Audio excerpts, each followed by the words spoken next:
எங்கள் அம்மைக்கு நீங்கள் எல்லாம் நாளையே ஆச்சு கொடுங்க என்ன அப்படின்னு பார்த்துட்டீங்கன்னா நானும் எங்கள் அம்மைக்கு காலையில் சண்டை போட்டு மத்தியெல்லாம் எப்படி நிற்கா பாருங்க வேறப்பா. நேற்றுக்கு ராத்திரி எங்கள் வீட்டு பக்கத்தில் உள்ள ஒரு லூஸு எங்களே ஆசிட்டு போச்சு பார்த்துடுங்க. அதாவது குடி போதை இல்லைன்னா அவன் யாசுவான், நார்மலாக இருந்தால் நல்லா பேசுவான். யாசிட்டு போகிறோன்னே எங்கள் அம்மைக்கு ஒரே வருத்தம், ராத்திரி பூரா தூங்கவே இல்லை பார்த்துடுங்க.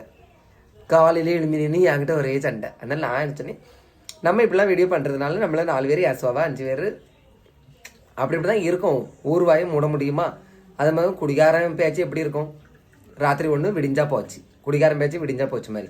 அதெல்லாம் கண்டுக்காமல் அதை நினச்சே வருத்தப்பட்டுட்டே இருந்துருங்க. இத்தனைக்கு அது எங்கள் சொந்தக்காரங்க தான். அதில் நான் என்ன சொல்கிறேன், எனக்கு அது பழகிருச்சு, அதெல்லாம் பெரிய விஷயமா இல்லை. உயிவியை கடந்து அதை நினச்சி வருத்தப்பட்டுட்டே இருக்காத. நீங்களே சொல்லுங்க பார்ப்போம், அடுத்த வீலாம் நம்மளுக்கு சோறு போடாவ அவி அசதெல்லாம் கேட்டால் என்ன பாருங்க.